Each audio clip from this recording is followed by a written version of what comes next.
నమస్తే అమ్మా. నమస్తే అమ్మా. అమ్మా, ఏవైనా దీర్ఘకాలిక వ్యాధులు వచ్చినప్పుడు, క్యాన్సర్ లాంటివి, క్షయరోగం లాంటివి, అలాంటివి వచ్చినప్పుడు జనరల్‌గా పెద్దవాళ్ళు అంటూ ఉండడం మనం వింటూ ఉంటాం. ఏ జన్మలో ఏ పాపం చేసుకున్నామో, ఈ జన్మలో ఇలాంటి రోగం రావాల్సొచ్చింది, ఇలాంటి రోగంతో చనిపోవాల్సొచ్చింది, వగైరా వగైరా ఇలాంటివి. అలా ఉంటుందమ్మా లింకప్? పోయిన జన్మలో చేసుకున్న పాప పుణ్యాలకి, ఈ జన్మలో వచ్చే వ్యాధులకి లింకప్ ఉంటుందంటారా? అంటే మీరు జన్మల్ని నమ్ముతారా? పునర్జన్మ అనేది. యెస్. 7 జన్మలున్నాయి గదా మనిషికి. 7 కాదు, 7 లెక్కలు మనకు కనపడుతున్నాయి అంతే. హ్మ్. అనేక జన్మలు ఉంటాయి. హ్మ్.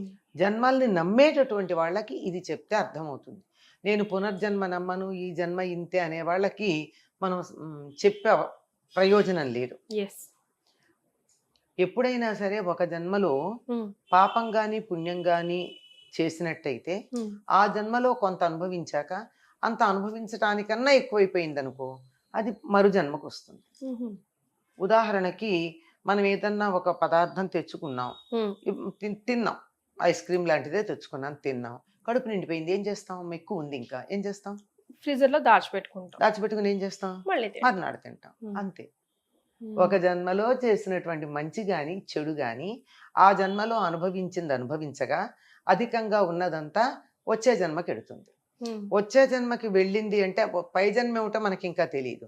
ఈ జన్మలో మనం అనుభవిస్తున్నాము అంటే పూర్వ జన్మలో చేసింది చాలా ఎక్కువగా ఉంది అని. హ్మ్. ఈ జన్మ రావడమే ఇంతకు ముందు జన్మలలో, ఒక జన్మ కాదు, అనేక జన్మలలో మనం చేసినటువంటి పాప పుణ్య ఫలాలని అనుభవించడానికి ఈ జన్మ వస్తుంది. హ్మ్. దాన్ని సంచితం ప్రారబ్ధం అంటారు. హ్మ్. అంటే ప్రతి జన్మలో చేసిందంతా జాగ్రత్తగా పెట్టుకుంటే అది ఫిక్స్డ్ డిపాజిట్. హ్మ్. దాంట్లోంచి ఈ జన్మలో అనుభవించటానికి తెచ్చుకునేటటువంటిది ప్రారబ్ధం, ఫిక్సెడ్లో నుంచి. యెస్. మంచి అయినా చెడైనా దాన్ని తీసుకొచ్చి ఈ జన్మలో వాడుకుంటూ అది వాడుతూ ఉన్నప్పుడు చేసేటటువంటి మంచి పనులు ఆగామి నెక్స్ట్ జన్మకి వెళ్తాయి. అంటే ఈ జన్మలో చేసింది మంచి, పూర్వజన్మలో చేసిన మంచి ఎంత ఉంది, చెడు ఎంత ఉంది, హ్మ్. అది ఫిక్సెడ్ ఉంది.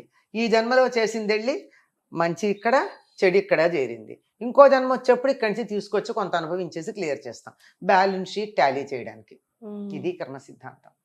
ఈ కర్మ సిద్ధాంతాన్ని నమ్మినప్పుడు తప్పనిసరిగా వీటన్నిటిని మనం నమ్మాల్సి ఉంటుంది. ఎలాగా? మనం చేసినటువంటి పాపము వ్యాధి రూపేణ పీడిత అని, హ్మ్. వ్యాధి రూపంలో పీడిస్తూ ఉంటుంది. ఎంత ప్రాక్టికల్ అంటే, హ్మ్. కాస్త ఎక్కువ అన్నం తింటే, తినాల్సిన పదార్థం ఎక్కువ తింటే కడుపు నొప్పి వచ్చిందా లేదా? వచ్చింది. కర్మఫలం. తినడం అనే కర్మకి కడుపు నొప్పి ఫలం. హ్మ్. మందు వేసుకోవడం అనే కర్మకి తగ్గడం ఫలం. హ్మ్. ఏదైనా సరే కర్మ ఫలం ఫలం. రెండు ఉంటాయి. ఇటువంటి కర్మ ఫలం మనం అనుభవించడానికి చేసేటటువంటిదే ఈ జన్మలో ఉన్నది. కనుక ఈ జన్మలో నాకు తెలిసి ఎటువంటి తప్పు చేయలేదు. తెలిసి అండర్లైన్ చేసుకోండి, యెస్. హ్మ్. తెలియకుండా చేసి ఉండొచ్చు. హ్మ్. మరి అలా ఎటువంటి తప్పు చేయనప్పుడు నాకు ఈ వ్యాధి ఎందుకు వచ్చింది అంటే, పూర్వజన్మలో నేను చేసినటువంటి కర్మ యొక్క ఫలంగా వచ్చింది అని అనుకొని యాక్సెప్ట్ చేయాలి. అనుకొని. కాదు, అదే నిజం. హ్మ్. అనుకోవడం అంటే ఏమిటి? సర్దుబాటు చేసుకోవడం. మరి ఇంకా లైఫ్ ఈజ్ ఆల్ అబౌట్ అడ్జస్ట్‌మెంటే కదమ్మా ఇంకా. లైఫ్ ఈజ్ వ్యాధితో అయినా అడ్జస్ట్మెంట్ సరే. కాదనడానికి వీలు లేదు. ఇది అనుకోవడం ఎందుకు, జరిగింది ఇదే.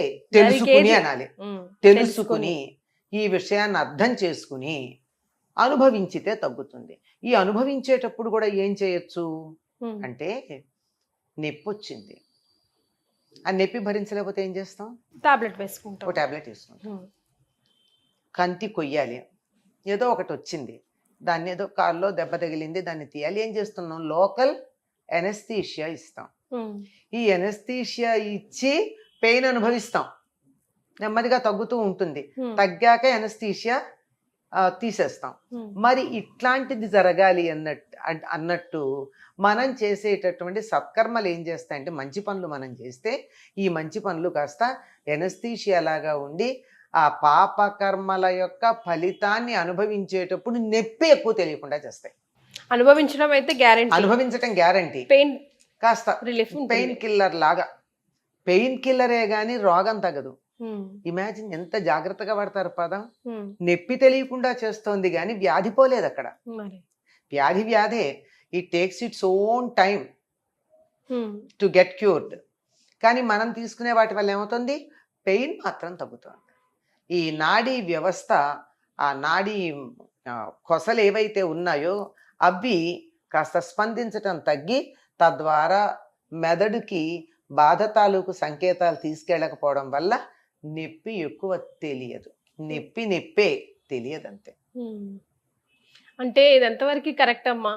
ఈ జన్మలో మనం ఎంతో కొంతమంది చూస్తూ ఉంటాం, పాపం చాలా కష్టజీవులు, అన్ని రకాలుగా పర్ఫెక్ట్ గా ఉండడానికి ట్రై చేస్తారు, కానీ ఇప్పుడు మీరు చెప్పిన దాన్ని బట్టి చూస్తుంటే అవన్నీ పాస్ట్ జన్మ కర్మలో ఎఫెక్టో ఏమో, ఇంకా అక్కడే ఉండుంటారు, స్టేబిలిటీ ఉండదు లైఫ్ లో, ఎన్నో కష్టాలు అనుభవిస్తూ ఉంటారు.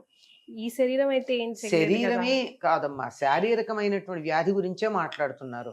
అది ఆర్థికం కావచ్చు, కుటుంబ పరంగా కావచ్చు, ఉద్యోగపరంగా కావచ్చు, ఎక్కడ ఏ ఇబ్బందులు వచ్చినా ఎక్కడో అక్కడ మనం చేసిన దారుణకు ఫలితమే ఇది అనుభవిస్తున్నాం. అప్పుడు కొంచెం జ్ఞానం ఉంటే ఇది అనుభవిస్తున్నాం గనక ఇక తప్పుడు పనులు చేయకుండా దీన్ని ఇక్కడికి సరిపెట్టుకుని ఇక నుంచి అన్నా మంచి పనులు చేసి బాగుపడదామన్న ఆలోచన వస్తే బాగుపడతారు. ఈ జన్మలోనే బాగుపడచ్చు. ఎందుకంటే తెచ్చుకున్నది ఇంతే తప్పు, పాపం ఇంత తెచ్చాం. నేను పుణ్యఫలాలు చేస్తూ మంచి పనులు చేస్తున్నా. ఈ పాప ఫలం నాకు తెలియకుండా పుణ్యం దాన్ని డామినేట్ చేస్తే ఇది అనుభవించక తప్పట్లా. కానీ అది ఎక్కువ అనుభవం అయ్యి ఇది చిన్నదైపోయి పెద్ద గీత దగ్గర చిన్న గీత లాగా దాని గురించి మనం పట్టించుకోకుండా వదిలేస్తాం. సో ఎలాంటి కర్మలు చేస్తే పుణ్యం ఎక్కువగా డిపాజిట్ చేసుకోవచ్చు? అస్సలు పుణ్యం అన్న దాన్ని చాలా చక్కగా వర్ణించారండి. పరోపకారాయ పుణ్యం పాపాయ పరపీడనం అని. పుణ్యం అంటే ఇతరులకి మేలు కలిగించే పని ఏదైనా పుణ్యమే, ఇతరులకి హాని కలిగించేది ఏదైనా పాపమే. ఇంత సింపుల్. అందుకేనమ్మా పుణ్యం కొద్ది పురుషుడు అంటారు. అది వేరే అర్థం అమ్మా. పుణ్యం కొద్ది పురుషుడు అంటే మంచి భర్త దొరుకుతాడు అన్న అర్థంలో చెప్తారు కాదు. మనం పూర్వజన్మలో మంచి పుణ్యం చేస్తే మంచి శరీరం ఈ జన్మలో వస్తుందని అర్థం. పురుష శబ్దానికి శరీరధారి అని అర్థమే తప్ప మగవాడు అని మాత్రమే అర్థం కాదు. ఈ జన్మలో ఇలా వచ్చామంటే, వీళ్ళు తల్లిదండ్రులకు పుట్టామంటే, ఈ శరీరం కలిగి ఉందంటే, ఈ ఫెసిలిటీస్ నాకు దొరికాయంటే నేను పూర్వజన్మలో చేసిన పుణ్యం యొక్క ఫలితం అని అర్థం. సో మనం అంతా వీలైనంత పుణ్యం చేసుకోవాలి, మంచి పనులు చేయాలమ్మా. మంచి పనులు, ఇతరులకి మేలు కలిగించాలి. చాలా తేలిగ్గా చేయొచ్చమ్మా మంచి పనులు చేయడానికి, పెద్ద కష్టమే అక్కర్లా. కోటీశ్వర్లు లక్షలు దానం చేస్తారు, లక్షాధికారులు వందలు చేస్తారు. మనం 5-10 కూడా చేయగలుగుతాం, చేయలేకపోతాం మనకున్న స్థాయికి. కానీ మనిషిని ఓదార్చచ్చు కదా, కష్టం కలిగించకుండా ఉండొచ్చు కదా, పర్యావరణాన్ని పాడు చేయకుండా ఉండొచ్చు కదా, నీటిని వృధా చేయకుండా ఉండొచ్చు కదా. ఇవన్నీ పుణ్యకార్యాలేగా, మరి నలుగురికి ఉపయోగపడేవి. ఇలా ఏదైనా సరే మనం ఒక్కసారి లెక్క వేసుకోండి. రోజు పడుకునేటప్పుడు ఇవాళ నా వల్ల ఎవ్వరికన్నా దేనికన్నా ఇంత ఉపయోగం కలిగిందా? నేను ఓ చెట్టుకి నేను నీళ్లు పోసానా? ఓ మనిషికి కష్టం వస్తే ఓదార్చానా? ఆకలితో ఉన్న వాళ్ళకి ఇంత అన్నం పెట్టానా? బాధలో ఉన్న వాళ్ళకి ఉపశమనం కలిగించానా? ఏదో ఒక చిన్న పని. కష్టంలో ఉంటే దామ్మా అని చేయి పట్టుకుని అట్టించడి తీసుకెళ్ళానా? ఏదైనా సరే ఒక్కటి మన వల్ల ప్రతిరోజు ఒక్కళ్ళకన్నా ఇంతన్నా, కనీసం చీమ కన్నా మనం ఏదో ఉపయోగం చేస్తుండాలి, పక్షి కన్నా ఒక ఉపయోగం చేస్తుండాలి. వాటికి అవి అని ఆనందపడేట్టుగా మనం చేయగలిగితే అనుకోవచ్చు. బోల్డ్ పుణ్యం సంపాదించుకున్నాం. రైట్ అమ్మా, థ్యాంక్ యూ సో మచ్.